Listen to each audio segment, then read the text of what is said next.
배 대표님, 예. 제3지대 얘기를 좀 예. 가볍게 하겠습니다. 이번 갤럽 여론조사 보면 아까 배 대표님 말씀하신 대로 제3지대 가능성 이게 24%가 나왔어요. 예. 국민의힘 후보 지지하겠다가 33, 민주당 지지하겠다가 33, 거품을 빼다 보니까 제3지대 가능성이 24%가 나왔기 때문에 24%라고 한다면은 지역구에서도 상당한 가능성이 있지 않느냐 이렇게 볼 수가 있는데 과거에 보면은 그렇지가 않은 경우가 많아요. 지난 2020년, 네. 21대도 그러고 그 이전에 2016년 때는 이제 국민의당 돌풍이 생겼고 네. 그게 이제 제3지대 아닙니까? 그렇습니다. 이번에는 어떻게 될 것 같으냐. 역시 빅텐트가 되면은 그럼 제3지대의 가능성이 있는 거고 그렇지 않으면 좀 어려운 거 아닌가. 그렇죠. 예. 결국 이전과 다를 게 없다. 이전과 다를 게 없다. 그때도 힘들었고 지금도 힘들 것이다. 왜 그러냐면 24%가 총선 구도에서 제3지대라고 얘기를 했지만 이건 지지하는 정당이 없다는 이른바 무당층 비율로 보시면 되거든요. 예, 무당층이죠. 대략 무당층이 한 24% 나오는데 이 사람들의 특징이 뭐냐면 3분의 1의 법칙이 있습니다. 오늘 제가 많이 들고 왔습니다. 3분의 1 법칙은 뭐냐면 무당층의 3분의 1은 정작 투표일이 가까워지면은 대한민국은 소선거구제니까 한 표라도 더 받는 사람이 국회의원이 되는 거지. 예, 그렇죠. 3등, 4등, 2등 소용없어요. 2등 다 그러니까 소용없습니다. 어떻게 생각하냐면 이 무당층들도 제3지대 이야기했던 사람들도 정작 투표율이 가까워 국민의힘 찍을래? 그 다음에 민주당 찍을래가 3분의 1이에요. 그러니까 자기 표를 사표로 만들고 싶지 않은 생각들이 있거든요. 그렇습니다. 네. 자, 38, 24니까 8%는 기존 정당으로 가는 겁니다.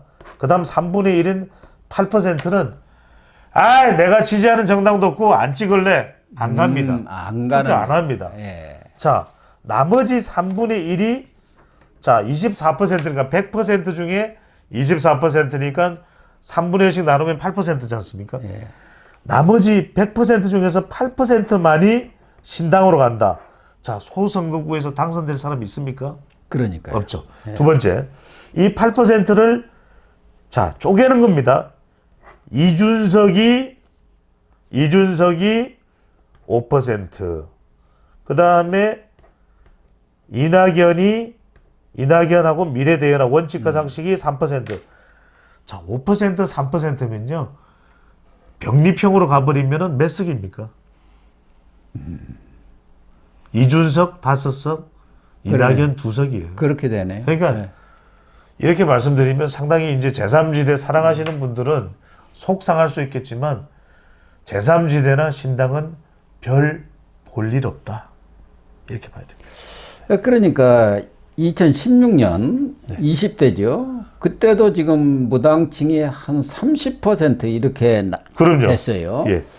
그런데 그때는 안철수라는 유력한 대선 후보가 있으면서 국민의당이 그 당시 민주통합당이죠. 문재인하고 떨어져 갖고 나와가지고 38석을 특히 호남을 섞어놓으면서 38석을 얻었는데 지난 21대도 비슷해요.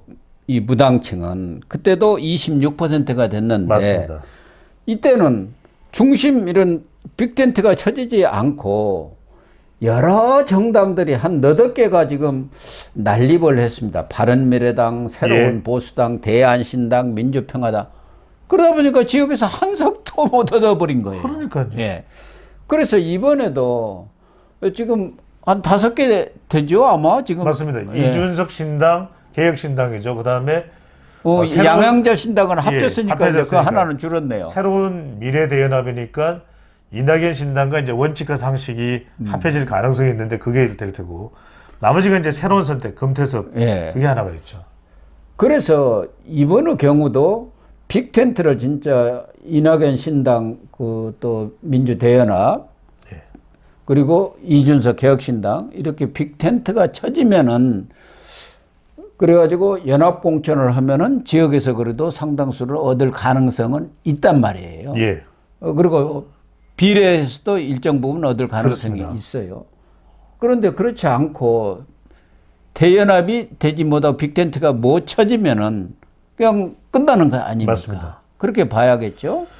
그래서 제가 지금 계속 지금 보려는 게 뭐냐면은 아까 그 총선 구도인데 이 총선 구도에도 보면은 무당층이 나오는데 무당층의 약 3분의 1은 기존 정당으로 갑니다. 아, 그렇군요. 그다음에 3분의 1은 여전히 지지량이 없다.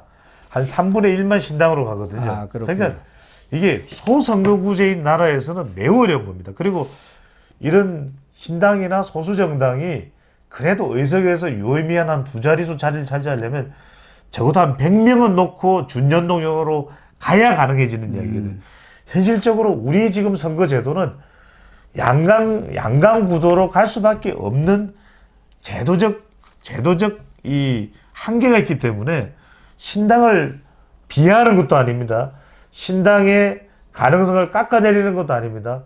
잘 되기가 어렵다, 힘들다. 특히 2016년의 경우는 안철수라는 강력한 대선 후보가 있었고 호남에서도 그렇죠. 안철수가 충분히 대안이 될 수가 있다는 맞습니다. 선택을 네. 했는데 지금 이준석이나 이낙연 이런 사람들은 한동훈, 이재명 이렇게 쭉 차기 대선 후보 적합도 조사하면 3% 공동으로 그렇죠. 나오니까 이건 유력한 대선 주자가 아니고 이 당 지지율도 얼마 전에 YTN이 엠브레인 퍼블릭에 조사한 거 보면 이준석 5.2, 이낙연 4.3인가 미디어 토마토가 조사한 거 맞습니다. 보면은 이렇게 나오는 제 말씀 맞죠? 정도란 말이에요. 예, 한때는 이준석이가 10%도 넘었다 뭐 이렇게 나오던데 최근에 또 다른 조사 보니까 네. 8점 얼마로 또 떨어지고 이런 상황 속에서 지금 과연 이준석하고 이낙연이가 이렇게 통합이 될까 이런 의문들이 생기기 때문에 그렇죠. 빅텐트는 못 치고 어렵죠. 중텐트. 중텐트, 구멍 숭숭 텐트가 될 가능성이 상당히 높고 여기서 그래서 이준석 개혁신당 대표가 자꾸만 윤석열 대통령과 한동훈 비대위원장 사이에 갈등을 좀 부각시키는 발언을 하는 이유는 한동훈 비대위원장이 뜨면 뜰수록 이준석 대표의 존재감은 죽게 돼 있습니다. 이번에 제일 유탄을 많이 맞은 사람이 이준석 아닙니까? 그러니까요. 한동훈 비대위원장하고 윤석열 대통령 간에 충돌이 약속 벌어지니까 개혁신당이 창당을 했는데 중앙당 아무도 관심이 없어져 버렸죠. 관심이 없어요. 예. 그렇게 지금 유탄을 맞아버린 거 지금 아닙니까? 무임승차도 관심이 없어요. 예. 심지어는.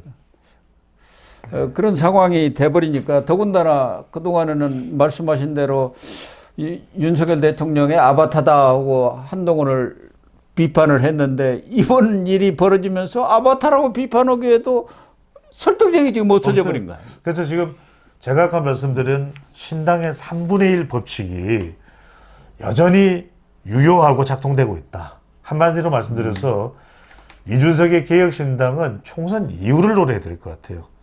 총선 이후에 멀리 2026년과 멀리 2027년을 바라보면서 달려가야 할 것으로 보입니다.